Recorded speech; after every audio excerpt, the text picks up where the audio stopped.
अस्सलाम वालेकुम। अॼु जी असांजी टॉपिक आहे न्यूट्रिशन इन प्लेन एरिया। ही हिकु ॿियो हेटरोट्रॉफिक ऑर्गेनिज़म आहे जेको कार्निवोरस आहे। हिन जी न्यूट्रिशन जे बारे में पढ़ंदासीं। अचो त हिन जा कुझु कॉमन फीचर्स ॾिसूं था। हिन जा जेके कॉमन फीचर्स उन में सभ खां पहिरियों अचे थो प्लेनेरिया इज़ एक्वेटिक फ्लैटवर्म। इहो हिकु एक्वेटिक फ्लैटवर्म आहे। फ्लैटवर्म उन ऑर्गेनिज़म खे असां चवंदा आहियूं जेको ऑर्गेनिज़म ॿिन्ही पासनि खां चिपटियल हूंदो आहे। उन ऑर्गेनिज़म्स खे असां फ्लैटवर्म चवंदा आहियूं। Belongs to platyhelminthes. Phylum platyhelminthes सां ताल्लुक़ु रखे थो। कार्निवोरस आहे। कार्निवोरस उहे ऑर्गेनिज़म्स हूंदा आहिनि जिन ऑर्गेनिज़म्स में जेका न्यूट्रिशन हूंदी आहे उहा डिपेंड कंदी आहे सिर्फ़ु उन्हनि ऑर्गेनिज़म्स ते जिन में मांस हुजे, सही आहे, जिन में गोश्त हुजे। त अहिड़नि ऑर्गेनिज़म्स खे असीं कार्निवोरस चवंदा आहियूं।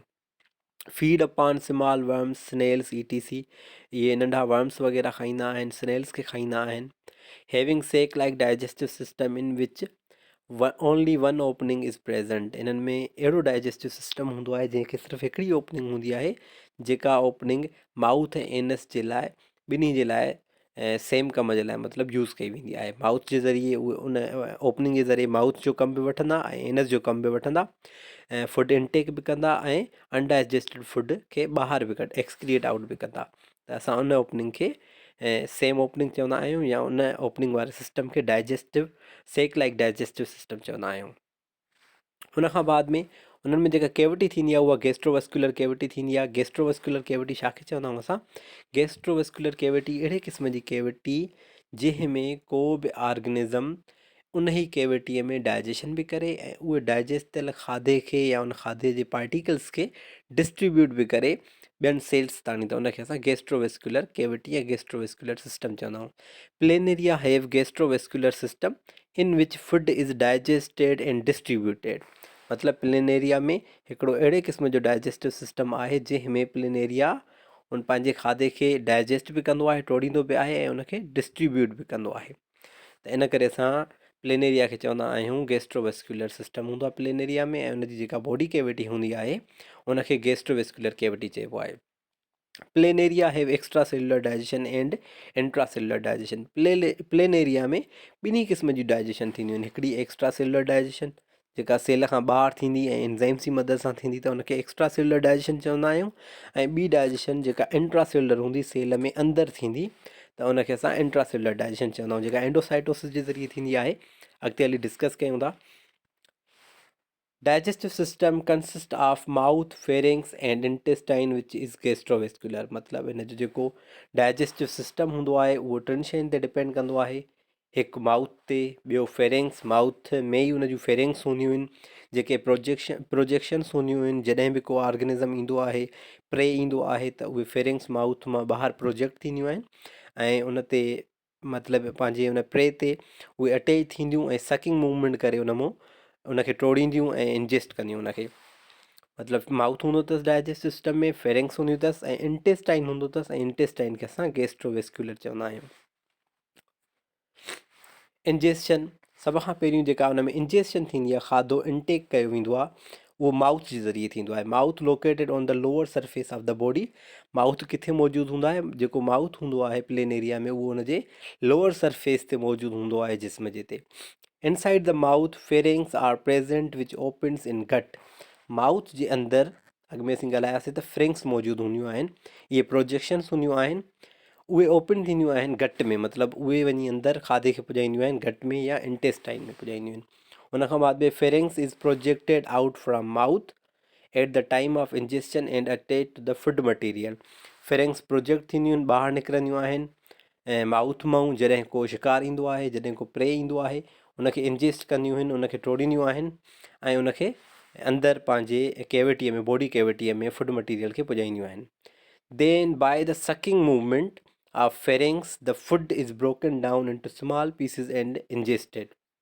उते ई पहिरियों अटैच थी करे फेरिंग्स उन खाधे सां उनखे टोड़ींदियूं ऐं उन जे मथां सकिंग करे उनखे वधीक टोड़े करे पोइ उनखे अंदरि इंजेस्ट कंदियूं ऐं बॉडी कैविटीअ में पुॼाईंदियूं। त मतिलबु इहो हूंदो आहे, इहा हूंदी आहे इंजेस्शन। प्लेन एरिया में माउथ जे ज़रिए थींदी आहे। माउथ लोअर सरफेस ते मौजूदु हूंदो आहे, उन माउथ मां प्रोजेक्शन निकिरंदी आहे फेरिंग्स। उहे फेरिंग्स जेके हूंदियूं आहिनि उन्हनि में सकिंग मूवमेंट थींदी आहे ऐं सकिंग मूवमेंट जे ज़रिए खाधे खे टोड़े करे उहे अंदरि इंटेस्टाइन में इंजेस्ट कंदियूं आहिनि। इंटेस्टाइन जेको हूंदो आहे प्लेनेरिया में इंजेक्शन खां बाद में after injection food particle reached in intestine which is divided in 3 parts. जेको इंटेस्टाइन हूंदो आहे उहो 3 हिस्सनि में विरायल हूंदो आहे ऐं इंजेक्शन खां बाद में खाधो इंटेस्टाइन में दाख़िल थींदो आहे। Each part of intestine consist of small blind projections diverticula, जिन खे ब्लाइंड ट्यूब्यूल्स बि चवंदा आहियूं। मतिलबु जेको इंटेस्टाइन हूंदो आहे उहो 3 पार्ट्स में विरहायल हूंदो आहे ऐं 3 पार्ट्स जेके हूंदा आहिनि उन्हनि में हिकिड़ियूं ब्लाइंड नंढियूं नंढियूं ट्यूब्यूल्स हूंदियूं आहिनि, प्रोजेक्शन्स हूंदियूं आहिनि, जिन खे डाइवर्टिक्यूला चवंदा आहियूं। ऐं ब्लाइंड ट्यूब्यूल्स हूंदियूं आहिनि, ब्लाइंड ट्यूब्यूल्स अहिड़ी ट्यूब्यूल्स खे चवंदा आहियूं जिन जी जेको आहे हिकु एंड खुलियल हूंदी आहे ऐं हिकु एंड हीअं बंदि हूंदी आहे। इन क़िस्म जी प्रोजेक्शन खे असां छा चवंदा आहियूं? ब्लाइंड ट्यूब्यूल चवंदा आहियूं। हीअं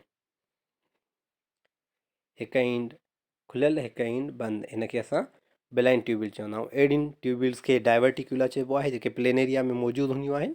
स्मॉल इंटेस्टाइन में diverticula increase the surface area for the distribution of digestion. Diverticula जो कमु कहिड़ो हूंदो आहे? डाइवर्टिक्यूला जो कमु हूंदो आहे त इंक्रीज़ कंदियूं आहिनि उहे सरफेस एरिया, जीअं डाइजेस्टेड फूड जेको हज़म थियल फूड आहे उनखे डिस्ट्रीब्यूट कयो वञे अलॻि अलॻि हिसनि ताणी, जिस्म जे ॿियनि ॿियनि पार्ट्स ताणी पुॼाए सघिजे। इंटेस्टाइन में इहो कमु थींदो आहे, मतिलबु इंजेक्शन थींदी पार्टिकल्स जी। जेको आहे इंटेस्टाइन 3 हिसनि में विरहायल हूंदो आहे, उन में डाइवर्टिक्यूला हूंदा आहिनि, जेके ब्लाइंड ट्यूब्यूल्स हूंदियूं आहिनि। तव्हांखे मां पोइ इमेज में ॾेखारे छॾियां थो।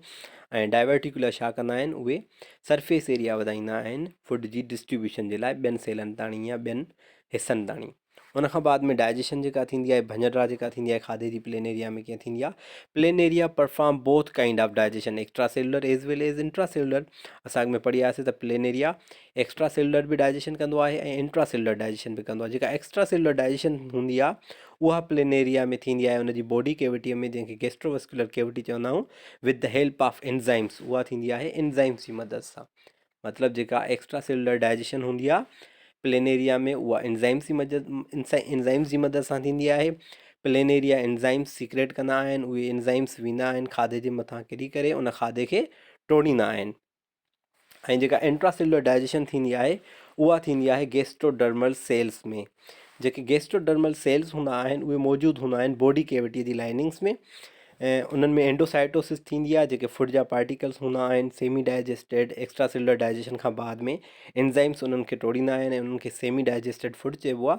उहे खाधे जा पार्टिकल्स वेंदा आहिनि गैस्ट्रोडर्मल सेल्स ॾे, ऐं गैस्ट्रोडर्मल सेल्स उन्हनि खे एंडोसाइटोसिस जे ज़रिए अंदरि दाख़िल करे ऐं उन्हनि में इंट्रासेलुलर डाइजेशन कराईंदा आहिनि। बॉडी कैविटीअ में थींदी आहे इंट्रासेलुलर डाइजेशन बि उनजे। मतिलबु जेका डाइजेशन थींदी प्लेनेरिया में उहा एक्स्ट्रा सेलुलर बि थींदी, इंट्रा सेलुलर बि। जेका एक्स्ट्रा सेलुलर डाइजेशन थींदी उहा थींदी एंजाइम्स जी मदद सां, ऐं जेका इंट्रा सेलुलर डाइजेशन थींदी उहा थींदी गैस्ट्रोडर्मल सेल्स जी मदद सां। ऐं डाइजेशन खां बाद में एब्जॉर्प्शन जो प्रोसेस थींदो। एब्जॉर्प्शन में छा थींदो आहे? The end product of digested food is then distributed through gastrodermal cells to other body cells by the diffusion for absorption. उनखां बाद में जेको डाइजेस्टेड फूड हूंदो आहे उहो फूड डिस्ट्रीब्यूट कयो वेंदो आहे गैस्ट्रोडर्मल सेल्स जी मदद सां, जेके उन जी बॉडी कैविटीअ में मौजूदु हूंदा आहिनि, ऐं डिफ्यूजन जे ज़रिए, एब्जॉर्प्शन जे ज़रिए हिकु सेल खां ॿिए सेल ताणी पुॼायो वेंदो आहे। इन खे एब्जॉर्प्शन चइबो आहे। ऐं इन खां बाद में थींदी आहे एजेस्शन। जेको फूड डाइजेस्ट थियो आहे उनखां बाद में जेको अनडाइजेस्टेड फूड आहे, वेस्ट मटीरियल आहे, उहो उन ई ओपनिंग माउथ जे ज़रिए इजेस्ट आउट कयो वेंदो आहे, जंहिंखे एजेस्शन चइबो आहे। त इहा हुई प्लेनेरिया में डाइजेशन, जेका एक्स्ट्रा सेलुलर बि हुई इंट्रा सेलुलर बि हुई। उन में जेके आर्गनेल्स हुया, माउथ हुयो, उन मां हिकिड़ी प्रोजेक्शन निकिरे पई जंहिंखे फ्रिंक्स चवंदा आहियूं। उहे फ्रिंक्स सकिंग मूवमेंट कनि पियूं, खाधे खे टोड़नि पियूं, उनखां बाद में उनखे इंजेस्ट कनि पियूं। इंजेक्शन खां बाद में उन में डाइजेशन पई थिए एक्स्ट्रा सेलुलर। उनखां बाद में उहा एक्स्ट्रा सेलुलर डाइजेशन एंजाइम जे ज़रिए पई थिए, बाद में इंट्रा सेलुलर डाइजेशन पई थिए, ऐं पोइ फूड जेको हुयो उहो डिस्ट्रीब्यूट कयो वञे पोइ गैस्ट्रोडर्मल सेल्स जी मदद सां अलॻि अलॻि हिसनि ताणी डाइवर्टिक्यूला जी मदद सां, ऐं बाद में इजेस्शन थींदी आहे जंहिंजे ज़रिए खाधो ॿाहिरि कढियो वेंदो आहे। हीअ आहे पिक्चर डायग्राम प्लेनेरिया जी। इन में छा हूंदो आहे? हीअ हिन जो मथियों हिसो आहे बॉडी जो, ऐं हीअ हिन जो हेठियों हिसो हूंदो आहे। सही आहे। उन में हेठिएं हिसे में अंडर साइड हिते माउथ मौजूदु हूंदो आहे। उन माउथ मां निकिरंदी आहे हीअ प्रोजेक्शन, जंहिंखे फ्रिंक्स चइबो आहे। इहा फुड ते अटैच थींदी आहे ऐं फुड ते सकिंग मूवमेंट कंदी आहे, जंहिंजे ज़रिए हुनखे इंजेस्ट कंदी आहे, टोड़े करे इंजेस्ट करे बॉडी कैविटीअ में दाख़िल कंदी आहे। हीअ डाइवर्टिकुला हूंदियूं आहिनि ब्रांचिस। हीअ बॉडी कैविटी हूंदी आहे जंहिंखे कैस्ट्रोवस्कुलर कैविटी चइबो आहे। ऐं हिन जा इंटेस्टाइन जा 3 पार्ट्स हूंदा आहिनि ऐं अलॻि अलॻि 3 पार्ट्स हूंदा आहिनि। उन्हनि टिनी पार्ट्स मां हे सभु ब्रांचिस निकिरंदियूं आहिनि जिनखे डाइवर्टिकुला चइबो आहे ऐं जेके डिस्ट्रीब्यूशन कराईंदियूं आहिनि अलॻि अलॻि हिसनि ताणी, अलॻि अलॻि जिस्म जे सेल्स ॾांहुं खाधे जी। त इहा हुई प्लेनेरिया। इनशाला नेक्स्ट टॉपिक में असीं कंहिं ॿिए ऑर्गेनिज़म जे बारे में डिस्कस कंदासीं।